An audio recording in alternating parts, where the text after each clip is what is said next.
زه په دې دانه ښکلي پروګرام باندې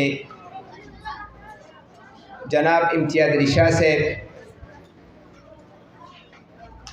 پرنسپل د آکسفورډ ایجوکیشن سیسټم عمرزي او د هغې سټاف ته مبارکباد پیش کوم چې هغوی دا نه په ښه انداز سره دا پروګرام جوړ کړ. زه په دې باندې د هغوی شکریه ادا کوم چې ما ته دعوت راکړ او د یو څو خبرو موقع یې راکړه. وروڼو، د دې آکسفورډ سکول په لږ وخت کې چې په دې علاقه کې او په دې کلي کې یو نوم جوړ کړ، نو په دې کې د امتیاز علي شاه صاحب د هغوی د سټاف د ملګرو هغه محنت دی او کوششونه دي چې هغوی نن چې په کوم فیلډ کې وی چې که هغه د تعلیم په حوالې سره په مختلف کمپټیشن کې او که د هغې نه علاوه چې کوم نورې سرګرمۍ دي نو په هغې کې هم د آکسفورډ سکول ماشومان د ټولو مخکې دي.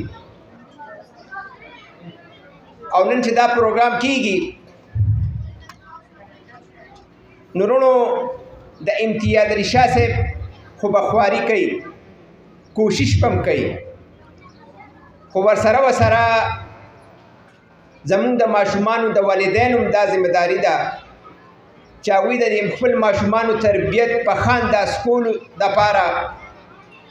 د دې ماشومانو خیال هم وساتي او چې د سکول نه لاړ شي نو چې دا کوم استادانو سره کوم محنت کړی دی چې د هغې تپوس هم کوي، هغوی ته ماشومانو ته توجه هم ورکوي، د هغوی خبرو ته غوږ هم ایږدي. عموما دا چې زمونږ خو کلی دی سر خلک وځي او نارینه چې کوم دی ناوخته راشي او د ماشوم نه تپوس قدرې نشي چې یاره ستا نن په سکول کې څه زده کړي، ستا مطلب کم کتاب کې دی، کم شی کم دی، کم زیات دی. نو پکار دا چې موږ خپل ماشومانو ته توجه هم ورکړو. نو د امتیاز علي شاه صاحب د دې سکول د سټاف چې کوم محنت دی ابه په ځای هم راشي او تاسو ته د دې ماشومانو په تعلیم او تربیت کې چې کوم کمی دی اب هم تاسو ته ښکاره شي. نو پکار دا دی چې موږ سات په سات څه ټیم پس د دې سکول دورم کوو، د امتیاز صاحب سره ملاویږو، د دې ټیچر سره ملاویږو. نو دا زموږ یو مشترکه کوشش دی چې موږ د ماشومانو ښه تربیت هم وکړو، دوی ته ښه ایجوکیشن میلو شي. او د ایجوکیشن مطلب دا نه دی چې دوی ته به ښه نوکري میلاویږي، بلکې د ایجوکیشن مقصد دا دی چې دا یو انسان نه موږ ښه انسان څنګه جوړ کړو، داسې څنګه یو فرد جوړ کړو چې د دې معاشرې ته فایده وشي، که په هر میدان کې، که په بزنس کې وي، که په زمینداره کې وي، که په ایجوکیشن کې وي، که چېرته جاب کوي، که چېرته بار زموږ د علاقې، زموږ د کلي، زموږ د وطن نمایندګي کوي چې د هغوی په ناسته کې، د هغوی په خبرو اترو کې، د هغوی په تګ راتګ کې دا نه یو ښکلېوالی وي چې خلک محسوس کړي چې یاره دې ماشوم تربیت ښه شوی دی. نو زه په آخر کې یو ځل بیا د امتیاز علي شاه صاحب او د هغوی د سټاف شکریه ادا کوم